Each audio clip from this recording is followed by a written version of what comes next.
ba nakapag-rehistro ka na? Di pa nga eh. Paano kaya yon? 2 years nag-aantay yung Comelec sa'yo. Busy ako eh. Busy. Kahit Sabado, busy ka. Ganun. Baka pwede tayong dumaan Sa loob doon. ng 2 years, wala kang libreng ano? Ay, nasa oras? media tayo eh. May kilala ako. Ayusin mo siguro yun. Pwede ba ayusin yun? Pwede yan, oh. Pakibigay naman yung ano ko, application ko. Oy, mga bayaw, welcome po sa isang episode na naman ng Wasak. At timely po ang ating pag-uusapan ngayong gabi. Dahil kasama po natin ang nag-iisang Education and Information Officer ng Commission on Elections, mga kapatid. Palakpakan po natin si James Jimenez. James, Ayan. Sir, paano naman ang application ko, sir? Paano ba Pwede to? pang humabol, sir. pwede bang idaan sa'yo? Pwede bang idaan sa'yo yan? Tapos na eh. Tapos na, masyado ka mabagal. Pare. No. Kayo ba nagulat pa rin despite your repeated, parang almost pesky warnings, reminders na magpariso kayo, pariso kayo? Oo, actually nakakagulat at saka nakaka-disappoint, di ba? Sabi mo nga, pesky. At hindi lang naman ako eh. Ang nakakainis pa dito, ang daming nag-take up nung call. Media, pati yung mga iba't ibang advocacy. Banat Ang sila lalaki ng na ng banat. poster eh, no? Iba naman yun. Iba pa yun. Ibang klaseng advocacy. Okay. Epal naman niya yun, di ba? Ay. Ilan kunyari yung mga na disenfranchised? Konti lang naman. Siguro mga a few thousands lang, no? Titimbangin mo yan versus yung mga 3 million. It's not that big of an issue. Although, syempre, as a matter of principle, sa COMELEC, ayaw namin ng may madi-disenfranchise. Pero pagdating sa ganyang klaseng usapin, deadline na, wala na tayong panahong maigugugol dyan sa exercise na yan, you can always register next time. Machismis nga, ano ba yung nangyari sa Cagayan? Parang may pinagsabihan yata to si Senator Enrile. May election officer ata. Tayo lang to. May election officer na may kamag-anak na tumatakbo. So parang sinasabi niya na baka nagiging partisan or bias. Pero kasi ang policy kasi namin kapag ganyan, niro-rotate namin sila. Okay. Sina-shuffle out namin para hindi magkaroon ng epekto. So, yun, baka hindi lang naabutan ng reshuffling. Aayusin yun, walang problema doon. Paano klaseng ayos? Kasi sa konteksto dito sa Bayton, Iba yung ibig sabihin ayos eh. Oo, iba yung ayos eh. Oo. Nag-election yung states. Kaya ba nating gawin na parang ganun kabilis? Ano ibang lessons? Wala pang 24 hours, di ba? Oh, pero titingnan mo, ang naging basihan nung concession, hindi naman talaga official results. Pero sa totoo lang, ang official results niya darating pa yan 3-4 na araw. Sa atin, on the same day of the election, nagre-release na tayo ng resulta. Siguro, like, for instance, election natapos alas 7 ng gabi. By 12 midnight, alam na natin lahat ng resulta. In fact, mas mabilis yung sa atin. It's just that, sa kanila, mas may tiwala sila doon sa nagre-report. Yun ang issue. Trust talaga. Dito, walang natatalo. Dinaya ka. Yun ang nakakainis sa lahat, di ba? Kasi, syempre, hindi ka naman papasok sa eleksyon na akala mo sure na sure ka. Walang merong right to elected office. Sa atin dito, 3 years pa bago pa matanggap ng tao. Hindi, sa atin, nag-concede na, biglang binabawi. Kailan at paano ka napasok sa Commission on Elections? Ayun. 2000, katatapos lang nung EDSA. And, two. Oo, pinasok, may bagong pasok si President Gloria noon, isang professor sa eskwelahan ko na nakilala ko na rin. At yun, sinama niya ako doon. So, doon ako nagsimula sa COMELEC. Pero before that, may ibang trabaho kang hinawakan? Meron din sa Supreme Court naman. Researcher writer din. Kasama sila ni Maidas, ni Sir Maidas. No? Actually, mahaba pa buhok ni Sir Maidas Marcos. Mahaba buhok ni Sir Maidas. Oo. Ano yun eh? Rocker din yun eh. Kunyari, nahulog yan. Ayan. Tapos? Ang delayed mo naman, tol. Tsaka nakita ko sa TV to dati. Iba eh. Oo.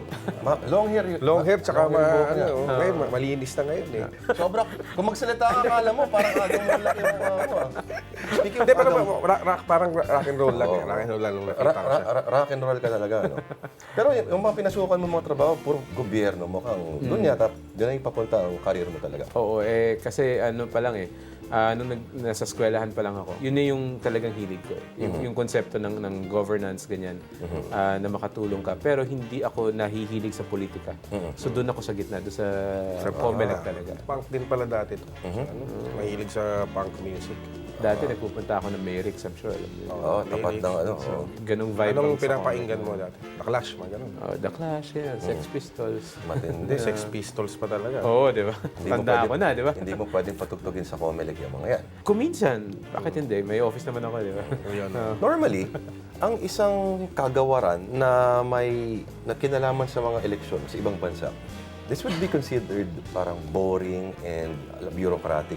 Pero sa kaso natin sa Pilipinas, exciting ang Commission on Elections. Bakit? Oo. Sa Pilipinas, ang pananaw ng tao, yung COMELEC merong direct influence dun sa mananalo, whether good or bad. No? Automatically, yung mga players, politicians, may galit sa'yo. Diba? So talagang lumalabas. Wala namang gustong umamin na sila'y natalo. So sino sisisihin nila? Alam nga naman yung ulan. So kami. What is it about the dynamics pag pili ng mga boto-boto na you find interesting? Bahagi ka nung mas malaking bagay. Kasi napakadaling bumanjing-banjing sa buhay eh. Padogi-dogi ka lang dyan, pupo ka lang. Kung may mangyari, react ka, wala na. Pero yung bahagi ka nun, na yung mga nangyayari, pwede mong impluensyahan. Napaka-powerful na idea yon for me.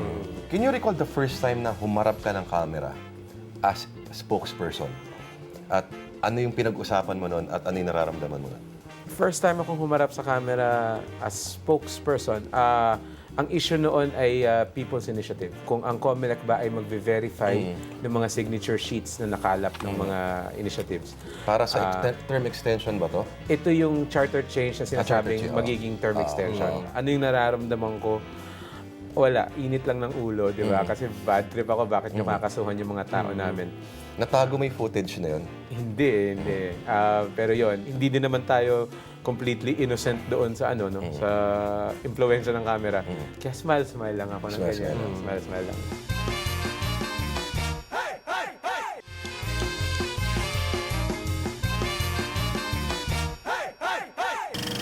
Hindi ba sa sinasabi loob, ng parents mo na, anak, mag-ahit ka naman, oh? Ay, nako, hindi lang parents ko. Pati chairman ng COMELEC sinasabi ko. Sabi ko Buti nga, nga yun, umiksi na yung buhok nyo ngayon. pinaahit ako, no? Mukha akong pinakulo ang itlog. So, nung nakita ng chairman, hindi, patubo mo na lang. Mas may karakter sa TV. Parang pinakulang. Sabi ni Chairman Melo, alam mo, nung panahon ni Manuel L. Quezon, bawal ang facial hair sa Malacanang. Sabi ko, sir, wala na po si Manuel Quezon at wala tayo sa Malacanang. Pero before that, yung mga governor general, may mga... Oo, ngayon, di ba? Nag-ahit din ako. At saka, hindi, tingnan mo naman. Parang we're all ahead of the curve kasi tingnan mo, lahat ngayon may ganyan na. Naunahan lang natin sila ng tinatawag konti. na iskoba ng pag-ibig. Yun. Ayan, oo. Pero sa kaso mo, hindi lang iskoba yan. Ayan, oo. Parang Map na yan eh. map yan, yung mga umiikot-ikot na gano'n. Active ka sa vlogging, active ka sa Twitter. Paano mo nasa-separate minsan yung persona mo as official ng COMELEC versus James Jimenez, the private individual, citizen? Madali eh. Kasi, okay, ganito, no? May mga ibang tao na talagang sobrang hitik na hitik doon sa kanilang field. Na pati joke nila galing sa field na yun, di ba? For some reason, biglang may magsasabi ng temporary restraining orders, tawanan lahat ng abogado. Never akong na-steep ng ganun eh. Kahit sa election matters. Kasi I try to keep as wide a range of interests as possible. One of your more recent tweets, parang certain individuals using the name of Chairman Brillantes to solicit funds. What morons, mga ganyan. Yeah, totoo naman eh, di ba? Parang, Pero, in your official capacity, I'm sure hindi ka pwede mag-express ng gano'n ka-explicit. hindi pa ako napipigilan ever ng ganun. Ganun. Communicator ka eh. Di ba? Kung hindi mo ma-communicate yung galit mo o yung kalokohan ng ginagawa ng ibang tao, di parang hindi ka effective. You use more temperate language, definitely. Mas kalmado ka lang ng konti. Pero, What feeble minds. ayun, ang ginagawa ni Senator Miriam. But I think that's just a lot of dodging eh. Alam mo naman kung ano sinasabi mo eh. Di ba? So sabihin mo na lang. Pag naglalakad ka sa mall, James, ano bang Wala ba reaction nila nagpa-picture sa'yo? Nung election ng 2010, ganun talaga. Ngayon, parang, sino yun? Ganun. Ganun lang. Uy, ikaw yung nanggulpi ng traffic enforcer. Ayun. Hindi ba? Ito maganda. So, dumadaan kami sa isang car accident, right? So, bilang osisero lang, binaba ko yung bintana ko, ganyan. Tapos biglang may lumapit, uy, si Mr. Langit! Mr. Langit. Pwede. Nag-bodge ulit ka na, boss. Ayan. Kamusta ka nung bilang estudyante sa UST? Physical therapy ang ano mo, di ba? Ang undergrad. PT ang undergrad ko. Oo. Pero sa USC, ang mahirap pasukan ng PT pa yun, ha? Nung PT ako, medyo, I guess, masyado kong dinibdib yung wag sayangin ng kabataan. Di ba? Pero pumasa naman ako. And then, nakapag-board and all of that. Even then, though, medyo, ang tingin sa akin ng tao medyo kakaiba din. Nung pumapasok ako, naka-combat boots, halimbawa. Ganyan. So, at saka nung panahon na yon talaga, ang isa sa mga pinagkakaabalahan namin noon, role-playing games.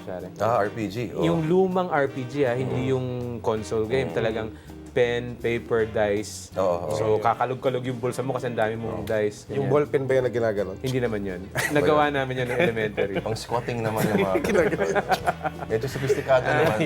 May metodolohiya naman. Ay, yung mga Dungeons and Dragons. Yan, Yun yung uso nun. Ikaw ay 100% certified geek. Medyo. Nerdo. Hindi ko lang narinig yun, pero okay. Hindi ka naman nagko-cosplay man. Hindi. To surf on adventure. Mahirap makahanap ng costume ni Jabba eh. So, yun. Hindi, pwede. Okay na yan. Pag ikaw mag-cosplay, Lord. Chairman Brillantes. Okay. Sige. Papaputi ako ng buhok. Ganyan. Tsaka mahabang rulo. Hindi ba huwag na natin pag-usapan. Baka matanggal ako sa trabaho. Alam ko gusto mo sabihin. Cuevas. Tony Cuevas. Paano kunyari, no? Magkaroon ng isang kaso na you have to state an official position of the COMELEC, pero ikaw mismo hindi ka agree. Nangyari na yan. Nung 2010, naglabas ng decision yung COMELEC tungkol dun sa partidong ang Ladlad.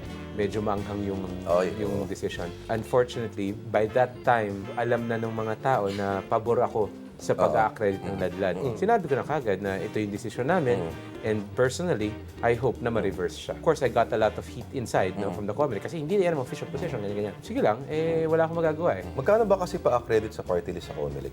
Wala, libre lang yun. Pa-credit ko sana yung party list ko. Ano? Pabansang unyon ng mga kalalakihang inaapi. Ayun, mababasa nyo sa ilalim po ng screen. Ang party list. Ano naman ang mga advokasya ninyo? Libreng Brazilian. Libreng Brazilian, ang ganda na. But you aspire to the chairmanship, No, I suppose. not really. You need to be a member of the Philippine Bar to be chairman. Paano ka nagre-relax, James? Siyempre, bilang nerd nga, di ba? Internet. At saka mga may kinalaman sa batas. Barely legal. Barely legal, Very. Tsaka transportasyon. Bang bus. Ngayon, ay gano'n. O tungkol sa kulay. Oh, Red tube. Red Tube. Komunismo Ayan, yan. pag-komunismo. Mga left-leaning propaganda yan. Sa mga batang nanonood, huwag mo po papakinggan ang mga website na June sa Bayton.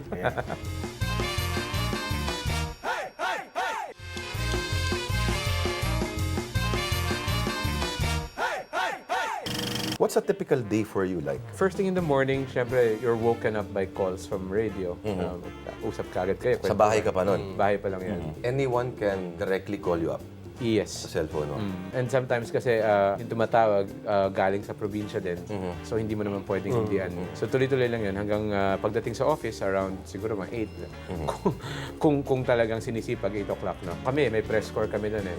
So you have to talk to them as well. In afternoon, pagkatapos ng NBank around 2 o'clock again with the media. And then hanggang 5, sagot ng sa Twitter, ganyan-ganyan. And then paggabi na, after 5, doon na yung office work, yung paperwork. Wow, na yan. ang laki siguro ng sahod mo, James. No? Hindi nga eh. So far, how would you describe your relationship with the media? Okay naman? Okay naman, may mga moments siya, pero on the whole, okay naman. On which instances do you blow your top? I try to keep that to a minimum kasi sometimes yung repetition lang, Oo. yun lang ang talagang... Kasi kung minsan, nyari, nasa event ako, tapos sasagutin mo, quick question lang, tapos yung quick question, 15 minutes kayo nag-uusap, tapos paulit-ulit, yun medyo, I get a little abrupt. Sorry po. Sino ang pinakamagandang reporter Iyon. ngayon? Tayo lang naman. Pwede ko ba sabihin yan? Pinakamagandang reporter, si Sean Yao. Hindi reporter yun, Tol? Ay, Hindi reporter. Yo, Sean Yao. Hindi reporter yun. Idol Di ko ba si Sean reporter Yao, yun? Madami, maganda sila lahat eh. Sino pinakamagandang reporter sa TV5? Ate, tayo lang naman, Si Tol. Sean Yao. Hindi nga reporter yun. Yung mga nagko-cover ng beat. Cover Lahat beat ng sa- mga lumalabas sa dokumentado, lahat sila magaganda. Maganda. Sobrang walang pagpipilian. Ano masabi mo ron, Jun? Oo. Lalo na yung may yung nakasalamin na medyo kalbo. Patrick Paes? Oo. Gwapo yun. Magandang lalaki yun. Ang galing. Grabe yun. Ang galing pa. Ano ang masasabi mo sa boss mo ngayon kumpara doon sa dati? Si Chairman Brillantes, makikita niyo yan, equal parts seryoso at saka kalug. Maganda yung mix niya at saka very strict siya. No? Very strict. Pero bagaman stricto siya, yun na nga, hinahaluan niya ng konting jokes. ganyan. Kumpare ko yun eh. Oo, kuminsan ang joke niya medyo matalim din. Di ba? So, keeps everyone on our toes. Talaga. We have to give you guys credit sa pag-handle nyo doon sa quote-unquote nuisance candidate. Sino Kalaban paborito ni mo sa Marcos. mga nuisance candidates? Yung asawa ni Chris Aquino. Oh. Oo, kasi ano siya eh. Ang ganda nun. At saka funded siya. I mean, parang well-funded siya. Oo. He comes to the Comelec, naka-Amerikana siya, naka-bow tie siya. At meron siyang giveaway na t-shirt na naka-imprenta yung pangalan niya. Meron siyang nameplate, magtira. Pero masaya ako dun sa nangyayari dun sa party list. Yung mga maiingay na umuudyok din sa amin to do that before. Nung nare-realize nila kung ano yung trend nung ginagawa namin ngayon, biglang pinapatigil na kami. Pag na-unleash mo na yan, dapat ready kang i-survive siya, di ba? Kasi hindi naman kami pwedeng maging kung sino-sino lang tatanggalin. Dapat lahat yan i-review. Opinion mo sa political party reform bill? May state funding ang mga political parties. Agree ka ba rito, James? Oo. Sa tingin ko, napakalaking bagay niyan. Ang goal kasi niyan is to decouple money and politics. With this bill, some parts of it are very, very good. Particular doon sa campaign finance, sa usaping campaign finance. Hindi mo na din kasi pwedeng i-burden yung system, I think, with too many political parties.